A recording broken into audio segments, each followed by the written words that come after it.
रखने की।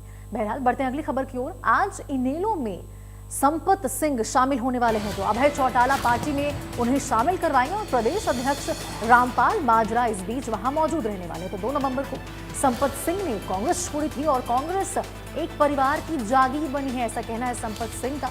हम गुटबाजी का शिकार हुए हैं, एक परिवार ने पार्टी पर कब्जा कर लिया है। तो ये बात है संपत सिंह के द्वारा कही गई है। और 2 नवंबर को संपत सिंह ने, आपको बता दें कि कांग्रेस छोड़ा था और उसके बाद उनका बयान आया कि कांग्रेस एक परिवार की जागीर बनी है। तो पूर्व मंत्री संपत सिंह आज इनेलो का दामन थामने वाले हैं। संपत सिंह दोपहर चंडीगढ़ में इनेलो के राष्ट्रीय अध्यक्ष अभय चौटाला और प्रदेश अध्यक्ष रामपाल माजरा की मौजूदगी में संपत सिंह इनेलो ज्वाइन करेंगे। वहीं इनेलो में ज्वाइनिंग से पहले संपत सिंह ने इंडिया न्यूज हरियाणा से खास बातचीत की और कांग्रेस नेताओं पर गंभीर आरोप लगाए। संपत सिंह ने कहा कि कांग्रेस पार्टी एक परिवार की जागीर बनकर रह गई है, एक परिवार ने पार्टी पर कब्जा कर लिया और हम इस गुटबाजी का शिकार हुए। नेताओं को पार्टी छोड़ने के लिए मजबूर किया गया, कई बड़े नेता पार्टी छोड़कर जा चुके हैं।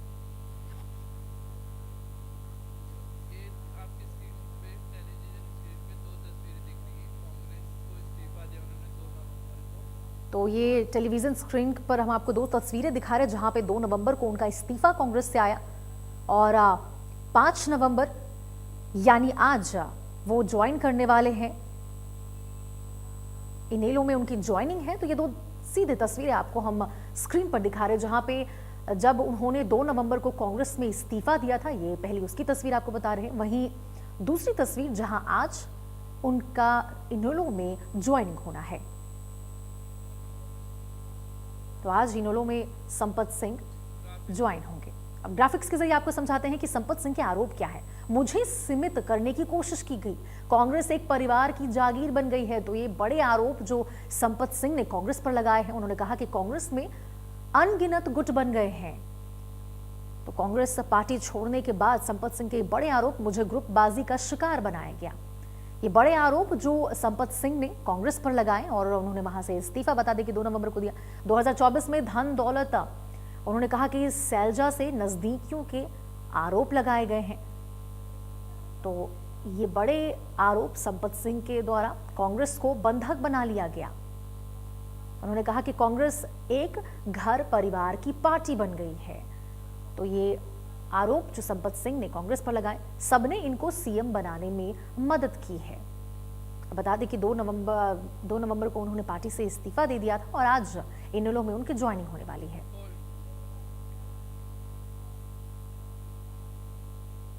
मुझे जिस तरीके से मुझे काटने का प्रयास किया गया और मुझे घर में सीमित करने का उन्होंने प्रयास किया, क्योंकि जो जिस तरह की कांग्रेस की राजनीति थी, जो पहले नेशनल पार्टी थी, लेकिन मैंने अंदर आके जब देखा, नेशनल पार्टी का तो रूप ही दिखाई नहीं दिया, बल्कि रीजनल पार्टी का रूप भी नहीं दिखाया। एक परिवार की जागीर बन गई और इतने ग्रुप हो गए कांग्रेस पार्टी के अंदर कि आप एक घर जाओ तो बी नाराज और बी के घर जाओ तो आप सी नाराज। आपको गुण और दोष पर आपका वहाँ कोई मान या सम्मान की बात नहीं थी, केवल मात्र ग्रुप के आधार पर जो है आपको मान सम्मान की बात आती है, तो वो थी दूसरा ग्रुप आपको दूसरी नज़र से देखता था। नुकसान तो उनके अपने ग्रुपों की वजह से नुकसान हुआ है। तो जब ये हालात अब देखे ना कि इनमें सुधार नहीं आ सकता और वापिस उसी घर को पावर फिर दे दी, तो देखिए एक घर के अंदर जो बंदी बन जाती है पार्टी, वो नेशनल से रीजनल में नहीं, रीजनल में रहकर घर की पार्टी बन गई, बंधक बना लिया एक किस्म का। और उस बंधक बनाने में सेंटर का हाईकमांड का बहुत बड़ा हाथ रहा है। जब उनको सामने आ गई सारी बातें, जनरल सेक्रेटरी इंचार्ज थे, उसको सारी बातें बता दी गई, सभी लोगों ने बताई बार बार। इसने बंधक बना लिया, अब आप नाम भी खुलकर ले सकते हैं, सबको पता है। नहीं, नाम का पता ही है मुझे। कह रहा हूँ चौधरी भूपेंद्र सिंह जी हुड्डा जी थे, जिनको पार्टी का सर्वा जो है 67 सीट आने के बाद में उन्हीं को मुख्यमंत्री बनाया और बाद में आखिर तक 2024 तक नहीं, अब 2025 में भी जो है ना सब कुछ उन्हीं को दे रखा है। एक घर ने जो है उनको बंदी बना लिया, एक परिवार ने उनको बंदी बना लिया। इस तरह की बंदी बनाने के बाद में अब संपत सिंह जैसा गैरत वाला आदमी ये अपना आखिरी टाइम में वहाँ क्यों खर्च करूंगा। ये बंदी बनाते गए पार्टी को, इसीलिए तो लोगों को छोड़ना पड़ा। जिन लोगों ने इनको मुख्यमंत्री बनने में मदद की थी, जबरदस्त मदद की थी, उस टाइम चौधरी भजनलाल की वजह से ये 67 सीटें आई थी। बहुत बड़ा उनका योगदान था। मैं नहीं कहता 100% की वजह से, कांग्रेस पार्टी का और चौधरी भजनलाल का बहुत बड़ा इसमें योगदान था। और उस योगदान की वजह से जो है ना उनको टाल दिया गया। लेकिन इनको क्यों बढ़ाया गया क्योंकि देखिए कुमारी शैलजा जी भी जो है ना चाहती थी कि चौबे लाल जी ना बने, और चौबे लाल परिवार भी चाहता ना बने, जिंदल परिवार भी चाहता ना बने, राव वीरेंद्र सिंह का परिवार जो राव इंद्रजीत जी हैं ये भी नहीं चाहते थे बने, और भी जितने रणदीप सुरजेवाला भी थे, जितने लोग कांग्रेस पार्टी के सीनियर लोग थे, सब लोगों ने इनकी मदद करी मुख्यमंत्री बनाने में। और बाद में इनको सबको एक एक करके तकरीबन 90% को तो मजबूर कर दिया पार्टी छोड़ के जाएं, और आज दूसरी पार्टी में गए हैं, उनको बहुत बड़े पद मिले हुए। और इसी से जुड़ी अगली खबर बताते हैं, जहां कांग्रेस सांसद कुमारी सैलजा का बयान संपत सिंह के पार्टी छोड़ने पर कहा उन्होंने कि ये दुर्भाग्य की बात है। पार्टी के लिए संपत सिंह ने मेहनत की है, मेरे चुनाव में भी इन्होंने मदद की। और सैलजा ने पार्टी में समन्वय को लेकर सवाल उठाए, नेताओं को गंभीरता से लिया जाए ऐसा कुमारी सैलजा की ओर से कहा गया है। उन्होंने कहा कि कांग्रेस नेता संपत सिंह की पार्टी को अलविदा कहने पर सांसद कुमारी सैलजा ने कहा कि यह दुर्भाग्य की बात है। पार्टी में अगर समन्वय हो और वरिष्ठ नेताओं की बात सुनी जाए तो कोई भी पार्टी को छोड़कर नहीं जाता। उन्होंने कहा कि संपत सिंह मेहनती नेता है, उन्होंने कांग्रेस पार्टी ही नहीं बल्कि सिरसा में उनके चुनाव में भी गंभीरता से कार्य किया है। पार्टी हित में कार्य करने वाले नेताओं को छोड़कर जाना कष्टदायी है। तो संपत सिंह के कांग्रेस पार्टी छोड़ने के बाद सांसद कुमारी सैलजा का यह बयान सामने आया, जिन्होंने कहा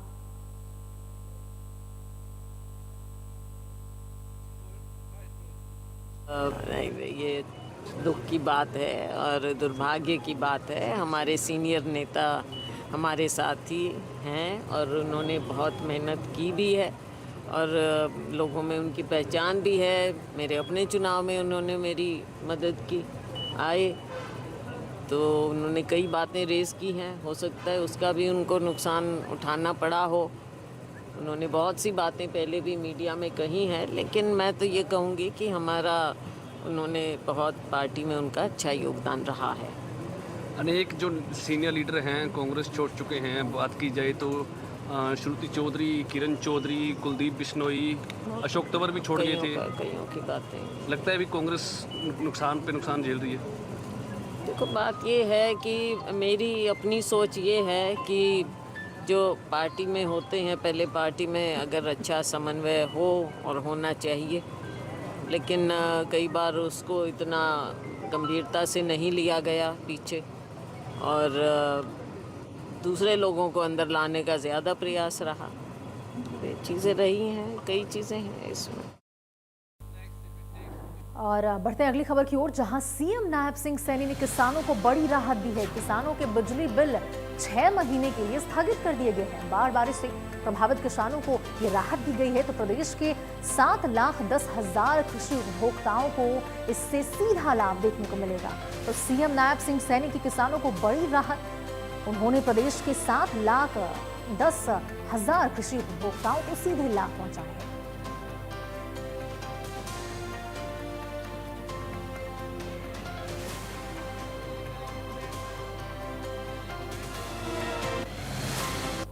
और चलिए खबरों में भी के लिए इतना ही। तमाम देश और दुनिया की बड़ी खबरों के लिए आप देखते रहिए इंडिया न्यूज़ हरियाणा। राम राम।